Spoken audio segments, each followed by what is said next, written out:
నందు ప్రియమైన సహోదరి సహోదరులకు వందనాలు తెలియపరుస్తున్నాను. ఈరోజు మనం చాలా ప్రాముఖ్యమైన అంశాన్ని వినబోతున్నాం. అంటే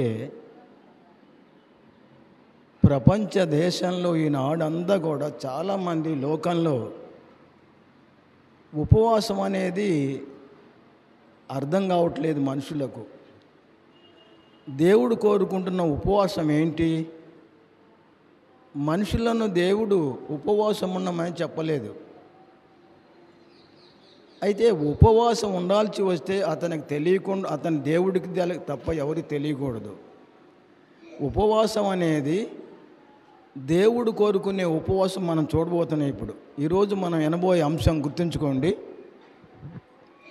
దేవుడే అంటున్నాడు, ఇదే కదా నాకు ఇష్టమైన ఉపవాసము. దేవునికి ఇష్టమైన ఉపవాసాన్ని మనం చూడబోతున్నాం. ఆయన కోరుకునే ఉపవాసం ఏంది? దేవునికి ఇష్టమైన ఉపవాసం ఏంది? ప్రపంచంలో ఈనాడు మానవులు చేసే ఉపవాసం ఏంటి? ఎవరు కూడా తాను అన్నం తినకుండా ఉండటం ఉపవాసం కాదు. ఖచ్చితంగా దేవుడు చెప్పాడు ఆ విషయాన్ని. నువ్వు అన్నం తినకుండా ఉండటం ఉపవాసం కాదు. ఉపవాసం అనేది ఏంటో చెప్పాడు ఆయన. ఆయనకి ఇష్టమైన ఉపవాసం చేయాలంటున్నాడు ఆయన. ఆ దేవునికి ఇష్టమైన ఉపవాసం మనం చూద్దాం. అయితే ఈరోజు మనం దానికన్నా ముందు ఇప్పుడు పాడేరు ఈవేళ కీర్తన. ఆ కీర్తన మీకు ఒకసారి నేను జ్ఞాపకం చేస్తున్నా, చూడండి. ఇది కీర్తనలు జాగ్రత్తగా అందరూ పాడాల్సి ఉంటుంది. పక్కన కూడా కొంచెం డిస్టర్బెన్స్ జాగ్రత్తగా వినాలి మీరు. చూడండి, 12వ నెంబర్ కీర్తన పాడుతున్నాను. అంటే దీంట్లో ఈ కొత్త పుస్తకంలో, పాతాటిలో ఇంకోటి వేరే ఉంటుంది. అది ఆరాధించదను ఆత్మతో నిరతం, ఆరాధ్య దైవము ప్రభు యేసే. ఆరాధించదను ఆత్మతో నిరతం, ఆరాధ్య దైవము ప్రభు యేసే. ఆనందగానము మనసార పాడుచు, ఆనందగానము మనసార పాడుచు, అనుదినం స్తోత్రింతును నా యేసుని. అనుదినం స్తోత్రింతును నా యేసుని. ఆరాధించదను ఆత్మతో నిరతం, ఆరాధ్య దైవము ప్రభు యేసే. నరరూపధారుడు పాపరహితుడు, నరరూపధారుడు పాపరహితుడు, మరణపు ముల్లును విరచిన విభుడు, మరణపు ముల్లును విరచిన విభుడు, స్తుతించి స్తోత్రించి ఆరాధించదను అల్పయు ఓ మేఘయు నా యేసు. అల్పయు ఓ మేఘయు నా యేసు. ఆరాధించదను ఆత్మతో నిరతం, ఆరాధ్య దైవము ప్రభు యేసే. హల్లెలూయా అనుచు అర్పింతు నా హృదిని, హల్లెలూయా అనుచు అర్పింతు నా హృదిని, స్తుతించి కీర్తించి మహిమపరచదం, స్తుతించి కీర్తించి మహిమపరచదం. ఆరాధించద కరుణాత్మ సత్యముల్, ఆరాధించద కరుణాత్మ సత్యముల్, అందరి ప్రభుడాయనే నా యేసు అందరి ప్రభుడాయనే, నా యేసు ఆరాధించదను ఆత్మతో నిరతం, ఆరాధ్య దైవము ప్రభు యేసే. పరలోక రాజ్యము ధరయందు స్థాపించి, పరలోక రాజ్యము ధరయందు స్థాపించి, మహిమతో శ్రీ యేసు రాజ్యపాలన చేయుచుండా, మహిమతో శ్రీ యేసు రాజ్యపాలన చేయుచుండా, వరదూత గణములతో సమకూడి మనమంతా, వరదూత గణములతో సమకూడి మనమంతా స్తోత్ర గీతముల్ పాడెదం మన రాజుకు, స్తోత్ర గీతముల్ పాడేదం మన రాజుకు, ఆరాధించదను ఆత్మతో నిరతం, ఆరాధ్య దైవము ప్రభు యేసే. ఇప్పుడు మన అంశంలోకి వెళ్దాం. చూడండి, ఉపవాసం అనేది మనం చూడబోతున్నాం. చాలామంది ఉపవాసం అంటే అన్నం తినకుండా అంటున్నారు. కాదు, దేవుడే అంటున్నాడు, ఇదే కదా నాకు ఇష్టమైన ఉపవాసం. అంటే ఏంటి అది ఉపవాసం?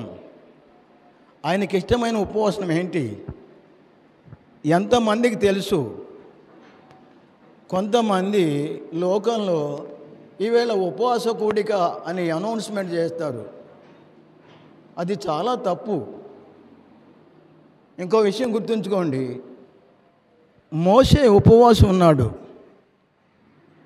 40 దినాలు ఉన్నాడు, 2 సార్లు ఉన్నాడు ఆయన. అన్నము నీళ్లు త్రాగలేదు. నిర్గమకాండం, ద్వితీయోపదేశకాండాలు ఉంటాయి. ఏలియా ఉపవాసం ఉన్నాడు, 40 దినాలు ఉన్నాడు. యేసుప్రభు 40 దినాలు ఉపవాసం ఉన్నాడు. వాళ్ళు ఆహారం కానీ నీళ్లు కానీ త్రాగలేదు, వాళ్ళు ఉపవాసం ఉన్నారు. ఇంకా దావీదు మహారాజు బత్షెబాతో తప్పు చేసినప్పుడు ఆ బిడ్డను దేవుడు మొత్తితే ఆయన కోసం ఉపవాసం ఉండి ప్రార్థన చేశాడు. ఉపవాసానికి ఒక అవసరం ఉంది, అయితే అది కూడా పబ్లిక్ చేయకూడదు. ఆ బిడ్డ బతకాలని ప్రార్థన చేశాడు దావీదు. అయితే ఆ బిడ్డ తీసుకున్నాడు దేవుడు. అప్పుడు వెంటనే స్నానం చేసి నాకు భోజనం పెట్టమన్నాడు. అప్పుడు సేవకులు అన్నారు కదా, రాజా బిడ్డ బ్రతికుండగా ఉపవాసం ఉన్నావు, చనిపోగానే అన్నం పెట్టమంటామేంది, భోజనం చేస్తానంటామేంది అంటే అన్నాడు ఆయన. బ్రతికుంటే దేవుడు బిడ్డను బ్రతికిస్తాడేమో అని ఉపవాసం ఉన్నాను నేను, అది విషయం. మరి ఆయన తీసుకున్నాడు కనుక ఇంకా నేను ఎందుకు ఉపవాసం ఉండాలి? ఆయనే నేను కూడా ఆడికి వెళ్తాను కనుక నాకు అన్నం పెట్టేసేయమన్నాడు, అది విషయం. మళ్ళా అన్న బిడ్డలు లేకపోతే ఉపవాసం తన సవితి అంటే పెనిన్న చాలా కష్టపెట్టింది ఆమెను. ఆమె కూడా చాలాసార్లు అన్నం తినకుండా మానేసింది. నాకు కుమారుని దయచేయమని ప్రార్థన చేసింది. ఇలాగ ఉపవాసాలు అపోస్తుల కార్యాల్లో సంఘ పెద్దలను ఏర్పాటు చేయడానికి పౌలు, శీల అపోస్తులు ఉపవాసం ఉన్నారు. అప్పుడు పెద్దలను ఏర్పాటు చేశారు. మరి నినివే పట్టణం వాళ్ళు ఉపవాసం ఉన్నారు, 1,20,000 మంది పైన ఉపవాసం ఉన్నారు. ఆ రాజు కూడా ఉపవాసం ఉన్నాడు. ఎందుకంటే 40 దినాల్లో ఆ పట్టణాన్ని నాశనం చేస్తానన్నాడు దేవుడు. అందుకు అది నాశనం కాకుండా ఉండటం కోసం ఉపవాసం ఉన్నారు 1,20,000 మంది పైన. అప్పుడు దేవుడు ఇక్కడ చెప్పండి ఒక క్వశ్చన్ సమాధానం, వాళ్ళు ఉపవాసం ఉంటే ఆ పట్టణాన్ని నాశనం చేయలేదా? మరి ఎందుకు ఆ పట్టణాన్ని నాశనం చేయడం మానున్నాడు చెప్పండి?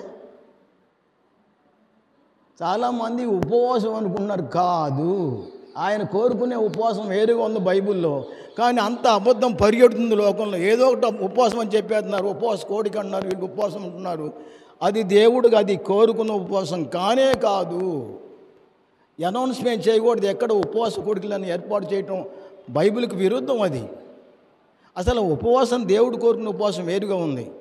ఇంకో మాట గుర్తుంచుకోండి, 1,20,000 మంది ఉపవాసం ఉంటే ఆ దేవుడు ఆ పట్టణాన్ని కాపాడింది ఎందుకో తెలుసా?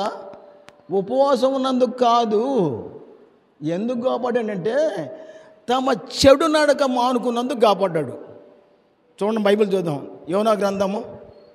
చెడు నడత మానుకోవాలి, పేదలకు సహాయం చేయాలి, అది దానికి ఇష్టమైన ఉపవాసం. అంశంలోకి వెళ్దాం. ముందు యోనా గ్రంథం చూడండి. యోనా గ్రంథము 4వ అధ్యాయం చూడండి. అంటే తినకుండా ఉండటం ఉపవాసం కాదు.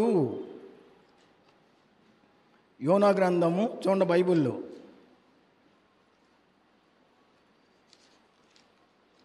యోనా గ్రంథము అంటే ఆమోస్ తర్వాత ఓబద్య ఉంటుంది, ఓబద్య తర్వాత యోనా ఉంటుంది. పేజీ నెంబర్ 763 తీసుకోండి. ఇక్కడ చూడండి, యోనా గ్రంథంలో ఏమంటున్నాడో 3వ అధ్యాయంలో చూడండి, 9వ వచనం కాడ నుంచి. రాజు ఏమన్నాడు చదువుతే అర్థం చేసుకోండి ముందు. అంటే ఈ పట్టణము అంటే యోనా నిన్వే పట్టణం బొమ్మంటే ఆయన ఏం చేయంటే తరచూ చూసిన టికెట్ అందుమూలన పెద్ద గాలివాన వచ్చింది. ఆయన మూలన ఒక శాపను పంపి ఆయన సముద్రంలో పడేసి శాపం మింగింది, నిన్వే పట్టణంలో కక్కింది.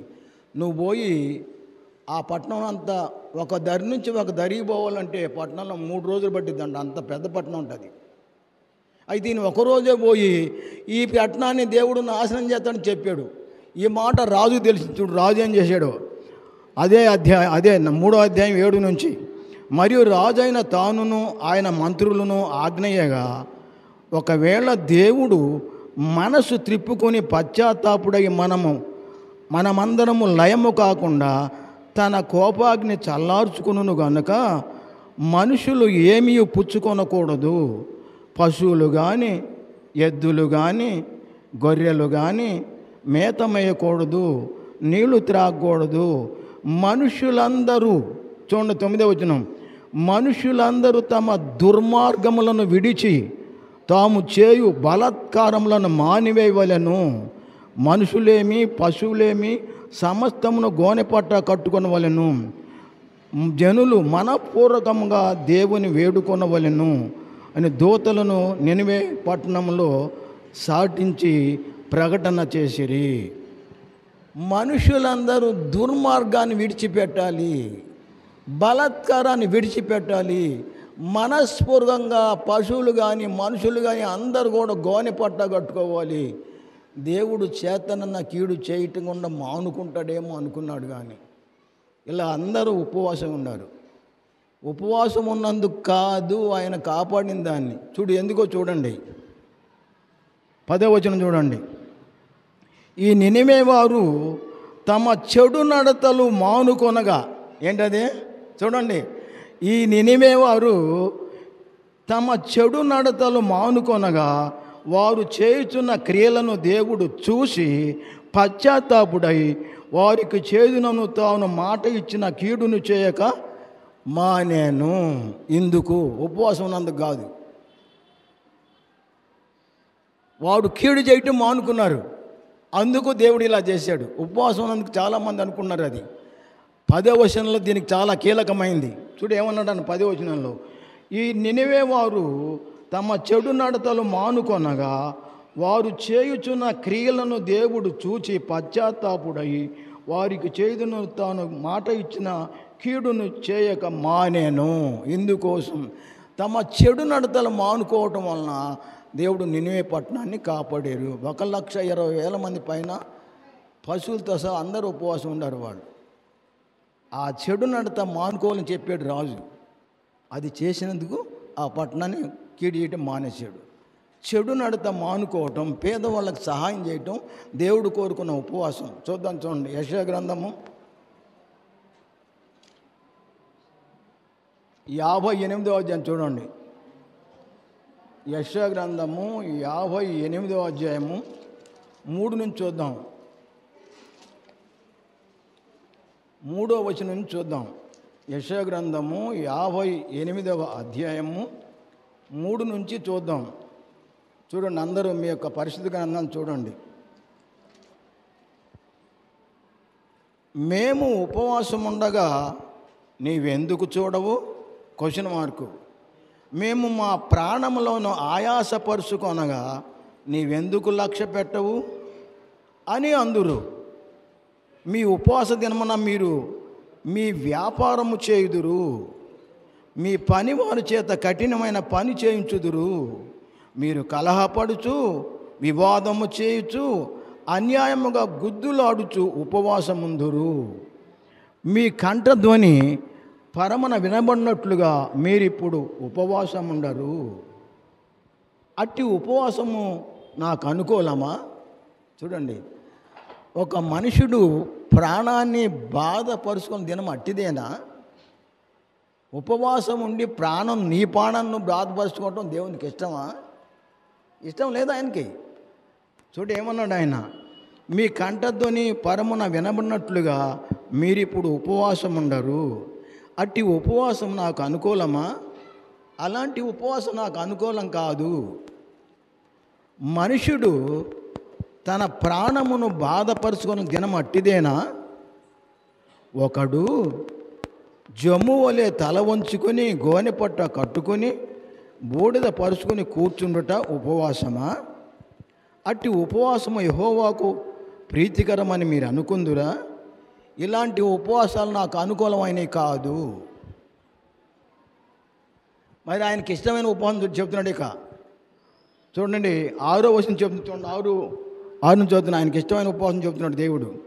దుర్మార్గులు కట్టిన కట్లను విప్పుటయు, కాడిమాను మేకులు తీయుటయు, బాధింపబడిన వారిని విడిపించుటయు, ప్రతి కాడిని విరగొట్టుటయు నేను ఏర్పరచుకున్న ఉపవాసం కదా. ఇది ఆయన ఉపవాసం.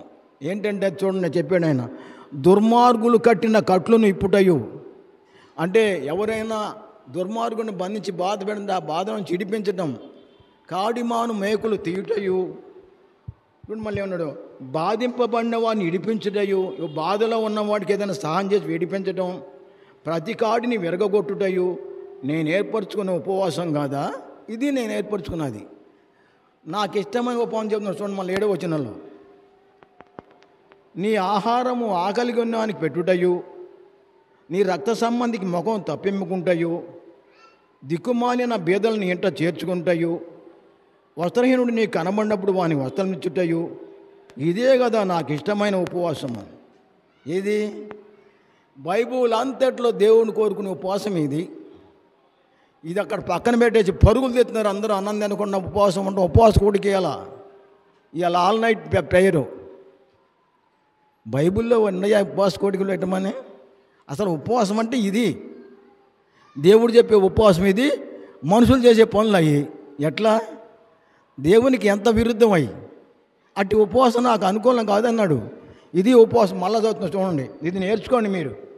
ఇది చెయ్యండి మీరు స్టార్ట్ చేసి. అప్పుడు పరలోకం ఉంటాం మనం. నీ ఆహారం ఆకలిగా ఉన్నవాని పెట్టుటయు, నీ రక్త సంబంధికి ముఖం తప్పింపుకుంటాయు, దిక్కుమాలిన బేదలను ఏంటో చేర్చుకుంటాయు, వస్త్రహీనుడు నీకు కనబడినప్పుడు వాని వస్త్రించుటయు. ఇదే కదా నాకు ఇష్టమైన ఉపవాసము. చూసేవా, ఇదే నాకు ఇష్టమైన ఉపవాసం. 7-8 వచనాలు యెషయా గ్రంథం 58వ అధ్యాయంలో 7-8 వచనాలు చెప్పాడు ఆయనకి ఇష్టమైన ఉపవాసం. మళ్ళీ చదువుకొని ఇంటికి వెళ్ళి నాకు ఇది చేయండి, అప్పుడు పరలోకంలో ఉంటావు. నువ్వు తినకుండా నీ ప్రాణాన్ని బాధపరచుకోవద్దు, నువ్వు లంకనాలు పడవద్దు, అట్లా చేయొద్దు, నువ్వు బలహీనుడు కావద్దు. ఆయనకి ఇష్టం కాదు అది. నువ్వు బలంగానే ఉండాలి, నువ్వు ఈ కార్యాలు చేయాలి. అది ఉపవాసం అంటే. ఇది ఎలా చెబుతుంటే బైబిల్ మనుషుల వాళ్ళ చెప్తున్నారు దాటింది. దానికి చాలామంది అగ్రి అవుతున్నారు. అంటే చదువుకోని వాళ్ళు తెలియని వాళ్ళు చర్చ చేయొచ్చు ఆ పని. అదే చదువుకున్న వాళ్ళు కూడా ఈ పని చేస్తున్నారు. మళ్ళీ ఇది ఇడిచిపెట్టేసి చూడు ఇంకేమన్నాడు మళ్ళా, అలాగుని నీవు చేసిన ఎడలా, ఆ పై విధంగా నువ్వు ఉపవాసం చేసిన ఎడలా నీ వెలుగు ఏకూసొక్కవలే ఉదయించును, స్వస్థత నీకు శీఘ్రముగా లభించును, నీ నీతి నీ ముందర నడుచును, యెహోవా మహిమని సైన్యపు వెనుకటి భాగమున కావలియుండును, కాయును. చూసావా, ఇలా చూడండి. అప్పుడు నీకు ఇలా చెయ్యి, నీ వెలుగు చాలా మధ్యాహ్నం మేల వెలుగుతూ ఉంటుంది. స్వస్థత నీకు శీఘ్రముగా వచ్చేసి నువ్వు తొందరగా బాగుపడతావు ఈ పనులు చేస్తే. ఇది చెప్పింది ఆయన. ఇది అబద్ధమా? మనుషులు చెప్పేది అబద్ధమా? ఇవాళ పలానా చోట ఇవాళ ఉపవాస కూడిక, అరే ఎప్పుడు చెప్పాడు దేవుడు నీకు ఆ మాట? ఎందుకు చేస్తున్నారు ఆ పనులు? దేవుడు చెప్పింది ఎందుకు చేస్తున్నారు? అది చెప్తే రేపు ఊరుకోడు కదా. ఇంకో మాట చూడండి, ఇప్పుడు ఇంకో మాట మీకు జ్ఞాపకం చేస్తున్నా. సామెతలు 36 చూడండి ఏముందో. సామెతల గ్రంథం 30 అధ్యాయం 6వ వచనం చూడండి ఏముందో. సామెతలు 36వ వచనం.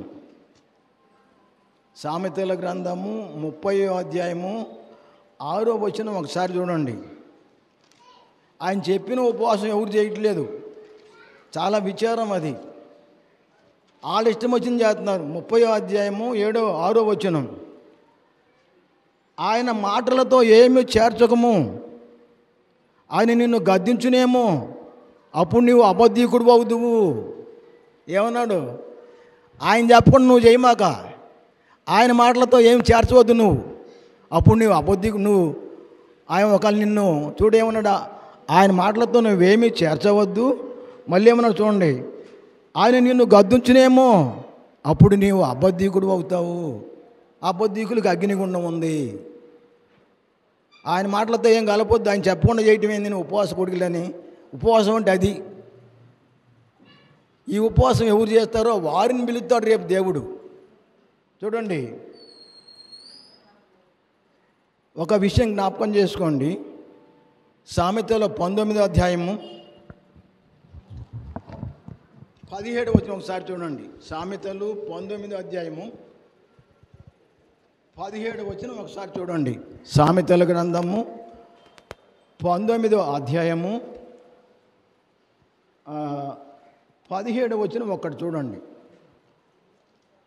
సామెతలు 19వ అధ్యాయము 17వ వచనం ఒక్కటి చూడు. ఇక్కడ ఏమన్నాడు?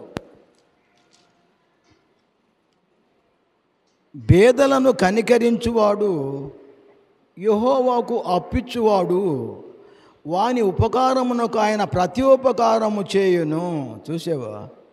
బేదలను కనికరించువాడు దేవునికే అప్పిచ్చేవాడు. భేదవానికి నువ్వు ఇకైనా ఒక 10 రూపాయలు ఒక 100 రూపాయలు ఏమన్నా నువ్వు ఇస్తే నువ్వు దేవునికే అప్పిచ్చినోడు అవుతావు. అది అయితే ఉపవాసం. నువ్వు తినకుండా ఉంటావు ఉపవాసం కాదు. ఇది ఉపవాసం అంటే. భేదలను కనికరించేవాడికి అట్టివాడు యెహోవాకు అప్పిచ్చువాడు, పైగా దాని ఉపకారానికి దేవుడు ఏం చేస్తాడు చూడు. ఆయన చేసినందుకు వాని ఉపకారమునకు ఆయన ప్రత్యుపకారం చేయను. ఈ పన్ను చేసావు కనుక నీకు ఆయన మేలు చేస్తాడు. శీఘ్రముగా నీకు స్వస్థత లభిస్తుంది. నువ్వు బాగుపడతావు. నువ్వు ఈ లోకంలో ఆయనకి ఇష్టడుగా జీవిస్తూ ఉంటావు. ఈ విషయాలు చెప్పాడు ఆయన.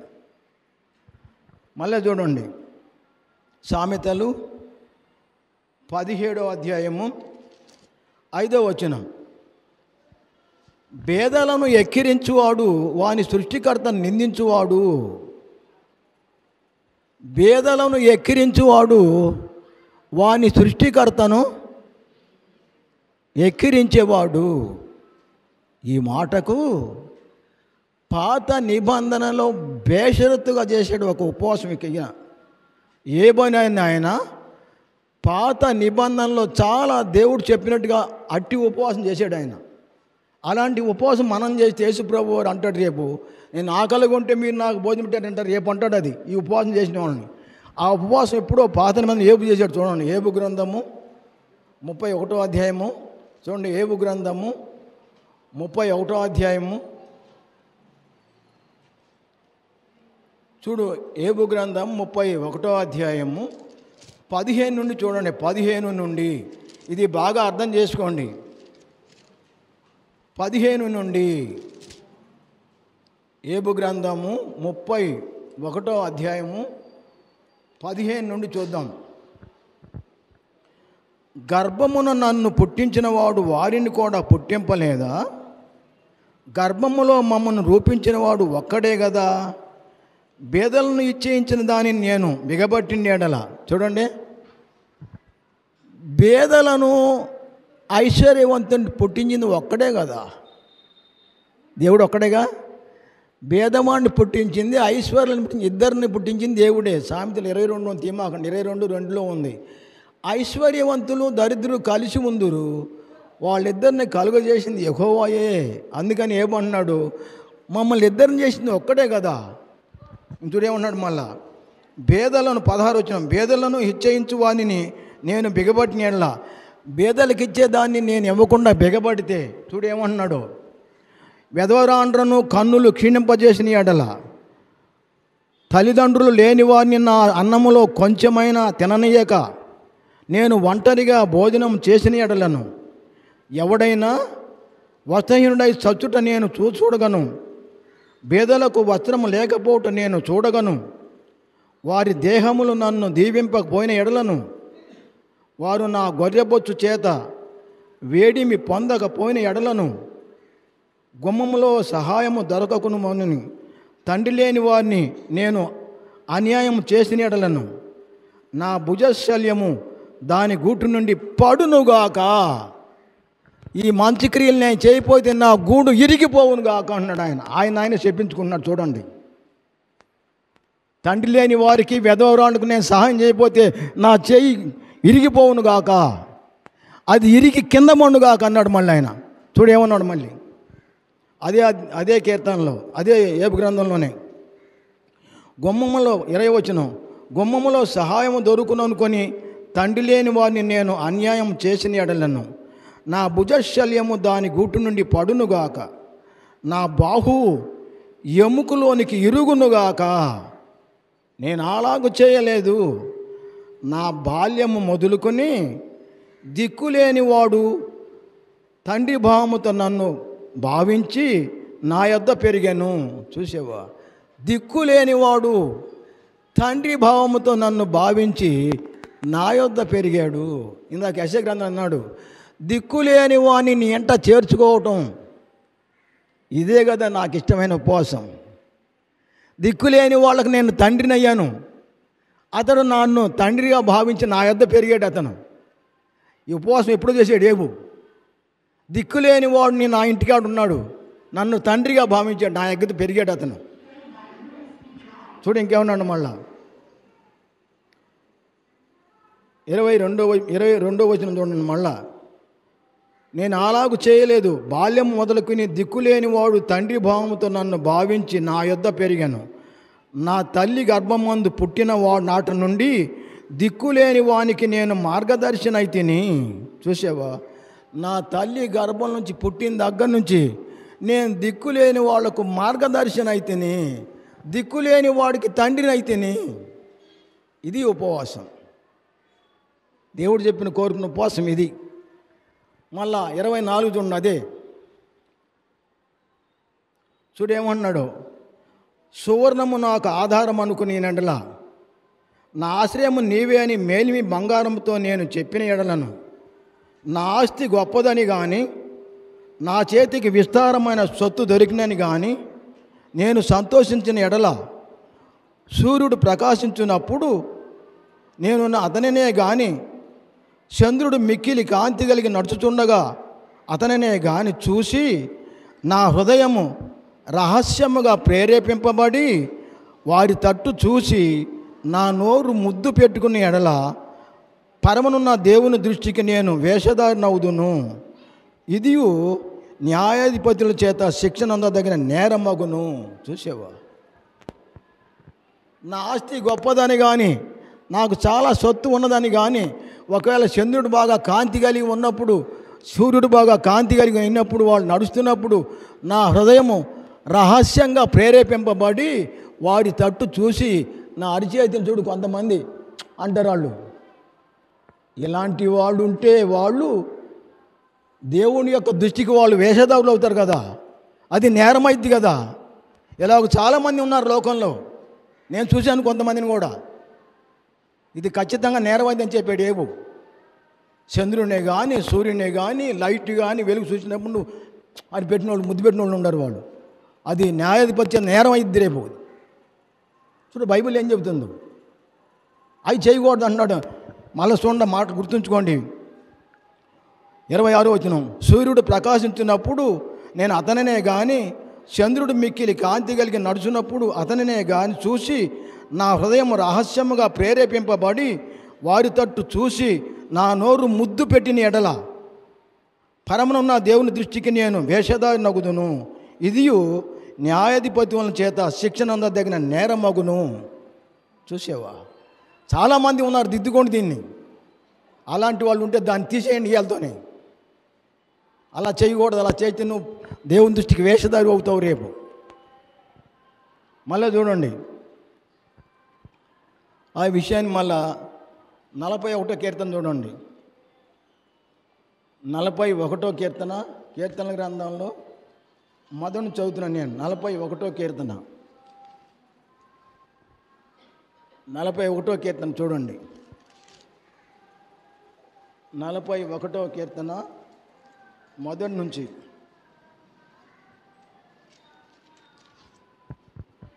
బేదలను కటాక్షించువాడు ధన్యుడు. నువ్వు ఎవరికి భేదవానికి సహాయం చేసినా దేవుడు చేసినట్టే, దేవుడికి అప్పిచ్చినట్టే. బేదలను కటాక్షించువాడు ధన్యుడు. ఆపత్కాలమందు యెహోవాని తప్పించును, యెహోవాని కాపాడి బ్రతికించును. భూమి మీద వాడు ధన్యుడగును. వాని శత్రువు ఇచ్చకు నీవు వాడిని అప్పగించవు. రోగశయం మీద నీ యెహోవాని ఆదరించును. రోగము కలుగగా నీవే వాణ్ణి స్వస్థతపరచుదువు. యెహోవా, నీ దృష్టి ఎదుట నేను పాపం చేసి ఉన్నాను, నన్ను కరుణింపుము, నా ప్రాణమును స్వస్థపరచుము అని మనవి చేయుచున్నాను. చూసావా, పేదవానికి సహాయం చేస్తే నీకు శీఘ్రంగా స్వస్థత కూడా కలిగిద్ది. ఆపదలు నిన్ను ఆగుతుంటాడు దేవుడు. రోగశయం నిన్ను బాగు చేస్తాడు ఆయన. శీఘ్రంగా నీకు స్వస్థత కలిగిద్ది. ఈ విషయాలు చెప్తున్నాడు. ఇది చేయాలి మనం.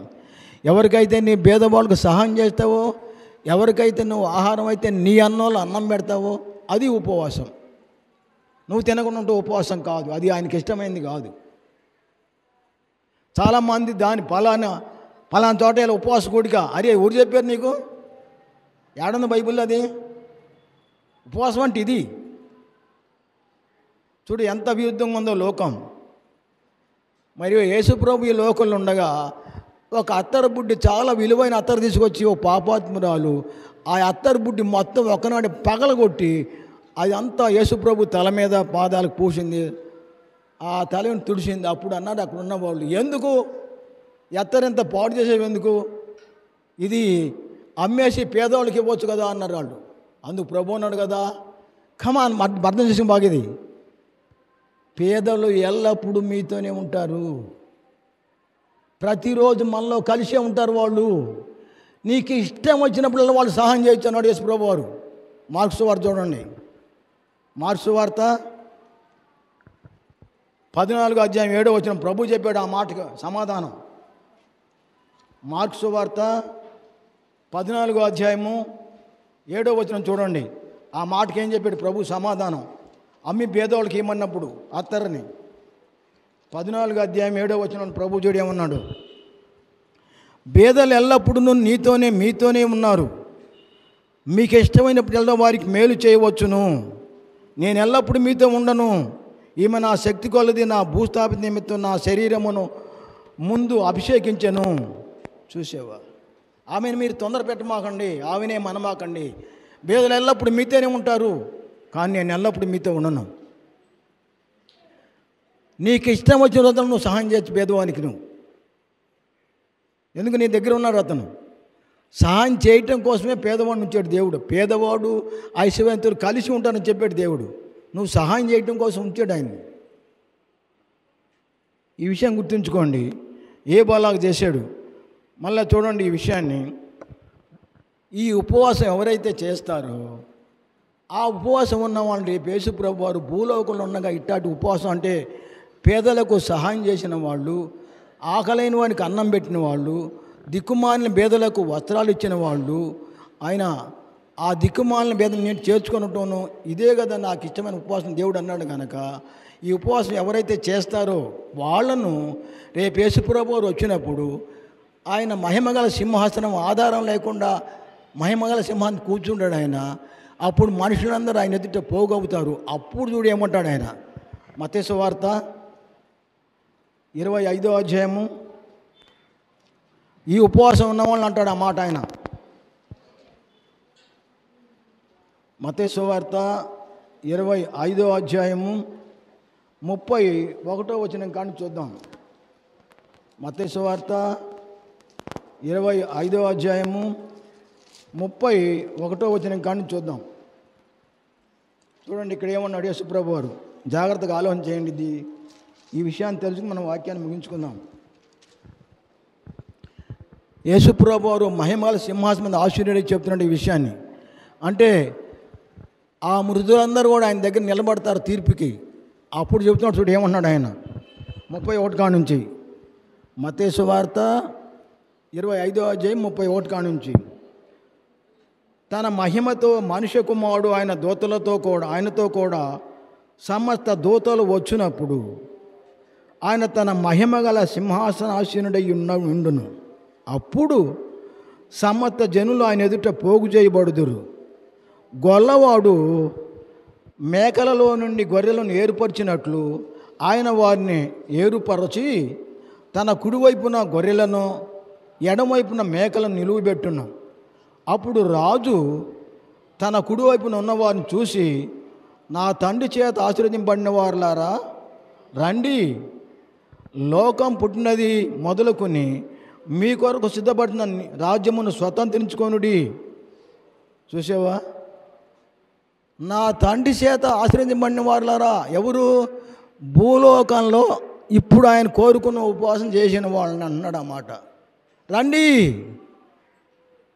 నా తండ్రి చేత ఆశీర్వదింపబడిన వారులారా రండి, లోకం పుట్టినది మొదలుకొని మీ కొరకు సిద్ధపడిన రాజ్యాన్ని స్వతంత్రించుకోండి. ఇప్పుడు ఈ రక్త మాంసాలు పోయిన తర్వాత అప్పుడు ఆ రాజ్యంలో మనం వెళ్తాం. రండి, మీరు మీకోసమే సిద్ధపరచండి. ఎవరిని? ఈ ఉపవాసం ఉన్నవాళ్ళని. ఈ ఉపవాసం ఉన్నవాళ్ళని కాదు. చూడు అప్పుడు ఏమన్నాడు ఇక. అప్పుడు రాజు తన కుడివైపున ఉన్నవారిని చూసి, నా తండ్రి చేత ఆశింపబడిన వారులారా రండి, లోకం పుట్టినది మొదలుకొని మీ కొరకు సిద్ధపడిన నిత్యరాజ్యమును స్వతంత్రించుకొనుడి. నేను ఆకలిగొంటిని, మీరు నాకు భోజనం పెట్టితిరి. దప్పిగొంటిని, నాకు దాహమిచ్చితిరి. పరదేశినయింటిని, నన్ను చేర్చుకుంటురి. దిగంబరినయింటిని, నాకు బట్టలు ఇచ్చితిరి. రోగినయింటిని, నన్ను చూడవచ్చితిరి. సరసాల్లో ఉంటిని, నా యొద్దకు వచ్చితిరి అని చెప్పును. అందుకు నీతిమంతులు, ప్రభువా చూడు, నాకు ఆకలి అయితే మీరు నాకు అన్నం పెట్టారు, దప్పికొంటే నేను నాకు దాహం ఇచ్చారు, నేను రోగిని అంటే చూడవచ్చారు, మరి నేను ఖైదీలో ఉంటే అక్కడికి వచ్చారు నన్ను చూడటానికి, మీరు ఎలాగో చేశారని చెప్పగానే నేను రోగిని అంటే మీరు చూడటానికి వచ్చారు. ఈ మాట చెప్పినప్పుడు ప్రభు చూడు ఏమంటున్నాడు. వాళ్ళు అంటున్నారు అక్కడ విన్నవాళ్ళు, అందుకు ఆ మాటలు విన్నవాళ్ళు, అందుకు నీతిమంతులు, ప్రభువా ఎప్పుడు నీవు ఆకలిగా ఉన్నట్టు చూసి నీకు ఆహారం ఇచ్చితిమి, నీవు దప్పిగా చూసి ఎప్పుడు దాహం ఇచ్చితిమి, ఎప్పుడు పరదేశం ఉంటూ చూసి నిన్ను చేర్చుకుంటేమి, దిగంబరి ఉంటూ చూసి బట్టలు ఇచ్చితిమి, ఎప్పుడు రోగి ఉంటుటైనను శరసాల్లో ఉంటేనను చూసి నీ వద్దకు వచ్చితిమని ఆయన అడిగేదారు. అందుకు రాజు, మిక్కిలి అల్పులైన ఈయన సహోదరులలో ఒకనికి చేసేది కనుక నాకు చేసేదని నిశ్చయంగా మీతో చెప్తున్నాను వారితో అనను. చూసావా? మిక్కిలి అల్పులైన వీరిలో అల్పులైన ఈయన సహోదరుడు చేశారు కనుక మీరు నాకు చేశారు. ఇదే విషయం. అందుకనే చాలామంది కాను కూడా సరిగి, ఎందుకంటే అది ఆయనకేగా, నాకిస్తున్నాను ఇచ్చేది కానుక దేవుడికి, నీకు ఆయన పని కోసం అది. అందుకని ఇక్కడ అన్నట్టు విషయం బాగా గుర్తుంచుకోండి. ఇది ఎప్పుడు ఆయనకి యేసుప్రభుకు అన్నం పెట్టిన ఉన్నారు, ఇక్కడ ఆయన బట్టలు ఇచ్చిన ఉన్నారా అంటే మనం సాటివానికి ఆయన చెప్పిన ఉపవాసం, దిక్కుమాల మీద చేర్చుకోవటం, వస్త్రాలు లేని వాడికి వస్త్రాలు ఇవ్వటం, ఆకలి ఉన్న వానికి ఆహారం పెట్టడం, ఇదే కదా నాకు ఇష్టమైన ఉపవాసం. ఇది చేసిన వాళ్ళు అన్నాడు ఆ మాట. ఇదంతా మేమేప్పుడు చేసాం ప్రభు, మీకు చేయలేదంటే వాళ్ళు అన్న ప్రభు అన్నాడు, మిక్కిలి ఈ సహోదరులను మీరు ఒకరికి చేశారు కనుక నాకు చేసితిరి అని చెప్పాడు. ఎవరికి? కుడివైపున ఉన్న వారికి, ఈ ఉపవాసం ఉన్న వాళ్ళకి. అప్పుడు ఏ ఉపవాసం చేయకుండా లోకంలో ఒంటరిగా ప్రార్థన చేసి ఏ క్రియ చేయకుండా ఎక్కడికి ఏం చేయకుండా ఆపుణ్యం ఉండారే వాళ్ళు సంఘంలో వాళ్ళే. వీళ్ళు కూడా ఏ క్రియలు చేయని వీళ్ళు, ఆ ఉపవాసం చేయని వాళ్ళు వీళ్ళని అన్నాడు చూడు, ఏమన్నాడు, ఎడం పక్కన ఉన్నారు వాళ్ళు, వీళ్ళు మేకలు. ఇప్పుడు గొర్రెలతో మాట చెప్పాడు ఇంతకుముందు. ఇప్పుడు వాళ్ళతో ఏమన్నారు చూడండి, ఎడం పక్కన ఉన్నారు వాళ్ళు, ఈ ఉపవాసం చేయని వాళ్ళు 41 చూడండి. అప్పుడు ఆయన ఎడం వైపున ఉన్నవారిని చూసి, శపించబడిన వారులారా, ఇందాకేమో ఆశీర్వదింపబడిన వారులారా రండి అని చెప్పాడు ఇందాక వాళ్ళని. ఇప్పుడు ఏమన్నాడు, శపించబడిన వారులారా. ఎవరు వీళ్ళు? ఈ ఉపవాసం చేయని వాళ్ళు అందరూ శపించబడ్డవాళ్ళే భూమి మీద. ఎంతమంది ఉపవాసం ఉన్నా తినకుండా ఉపవాసం అని చెప్తున్నారు. ఈ బోధ చెప్పేవాళ్ళు బోధ కూడా అలా చెప్పడం పొరపాటే కదా. ఈ ఉపవాసం నేర్పాలి కదా, ఇది చెప్పకుండా అది చెప్తున్నారు. ఇది పరుగులు తెస్తున్నారు ఆ ఉపవాసానికి. అరే ఎవరు చేయమన్నారు నిన్న పని? ఎందుకు చేస్తున్నావు నువ్వు పని? చూడు ఇక్కడ ఏమన్నా ఎడం పక్కన ఉన్న వాళ్ళని. అప్పుడు ఆయన ఎడం వైపున ఉన్నవారిని చూసి, శపించబడిన వారులారా, నన్ను విడిచి అపవాదికి వాని దూతలకు సిద్ధపడిన నిత్యాగ్నిలోకి పోవుడి. నన్ను విడిచి అపవాదికిని వాని దూతలకు సిద్ధపరిచిన నిత్యాగ్నిలోకి పోండి, మీరు అగ్నిలోకి పోండి.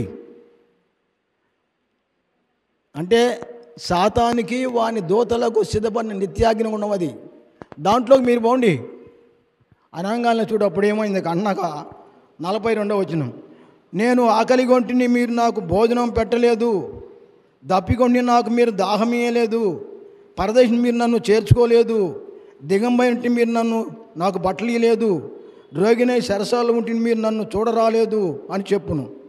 అందుకు వారు, ప్రభువా, మేమెప్పుడు నీవు ఆకలి కొని ఉంటేనను, దప్పికొని ఉంటేను, పరదేశి ఉంటేనను, దిగంబరి ఉంటేను, రోగి ఉంటే నేను, సరసాలు ఉంటే నన్ను చూసి నీకు ఉపచారం చేయకపోతామని ఆయన అడిగేదారు. అందుకు ఆయన, మిక్కిలి అల్పులైన వీరిలో ఒకనికైనా మీరు చేయలేదు కనుక నాకు చేయలేదని మీతో నిశ్చయముగా చెప్పుతున్నాను వారితో అనును.